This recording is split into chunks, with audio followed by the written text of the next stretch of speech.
ভাগ্য আর কর্ম, এই দুই এমন শব্দ যাকে ঘিরে সমগ্র সংসার। কেউ বলে আমার ভাগ্যে এটা ছিল না, যা পেলে আমার জীবন অন্যরকম হতো। কেউ বলে আমার গত জন্মের কর্ম নিশ্চয়ই এমন ছিল, যে কারণে এই জন্মে এরকম ভাগ্য পেয়েছি আমি। এই সব বাদ দিন আর একবার শান্ত চিত্তে ভাবুন। আপনি বুঝতে পারবেন যে ভাগ্য আর কর্ম এই দুই এই জন্মের।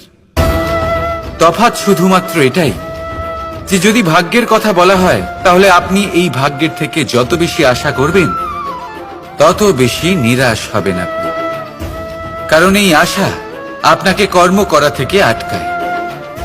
যদি কথা বলা হয় কর্মের, তাহলে নিজের কর্মের প্রতি যত বিশ্বাস রাখবেন তত বেশি সফলতা আপনার কাছে আসবে।